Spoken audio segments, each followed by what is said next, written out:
پاندمی کرونا ویروس 2 سال است که خانواده مندیگول اپندیه را از درآمد پیشینه‌اش محروم می‌کند. وی جهانگردان خارجی را طبق برنامه هامستی در خانه خود جای میداد و از این حساب پول کار میکرد. اکنون وضع ناگوار است. 2 سال می شود که به سبب پاندمی درآمد نیست. درآمدی ما از همین سیاحان بود. مهمانخانه گشودیم و درآمد داشتیم. در 1 سال 50 یا 100 نفر مهمان داشتیم. 2 سال می شود که کسی نیست. البته مهمانان هم هر خیل بودند. بعضیشان پول نداشتند، زیرا اینجا نمی توانند از بانکомат پول گیرند.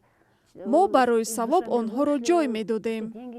با وجود این بحران، مندیگول اپندیه و ساکنان دیگر جماعت قرقول ناحیه مرغاب میگویند این خانه ها را برای سیاحان آماده کردند و چشم براهی آنهایند و امیدوارند که امسال وضع بهتر می شود.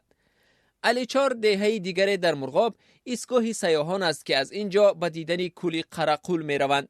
اکثر خانواده های آن نیز از هامستی و هاستل درآمد داشتند. این اولین مهمانخانه زمانوی در دهه است که با آغاز خروج کووید به استفاده داده شد. بعد پاندمی مهمانخانه هم کار نکرد. برای سیاحان ساخته شده بود. حالا به خاطر کرونا ویروس کار نمی کند. خواستم که در شرایط خوب سیاحان استراحت کنند. این زن و شوهر از اولین سیاحان امسال در مرغاب هستند. آنها میگویند زیارت این منطقه آرزوی دیرینه اشان بود که سالها به آن آماده شدند.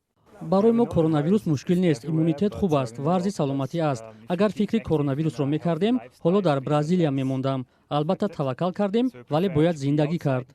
فرانکلین و جوسین از 15 سیاح هستند که امسال به مرغاب آمدند. مردم میگویند این خیلی کم است، زیرا سال 2019 شماره جهانگردانی که مهمان مرغاب شدند از 4500 نفر بیشتر بود.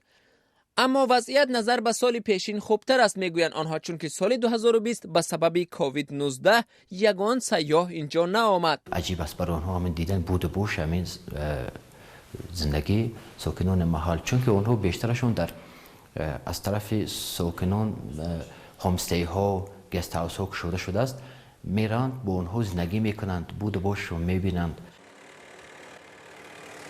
ناحیه مرغاب در شرق تاجیکستان جایگیر بوده حدود 1000 کیلومتر از پایتخت کشور مسافت دارد.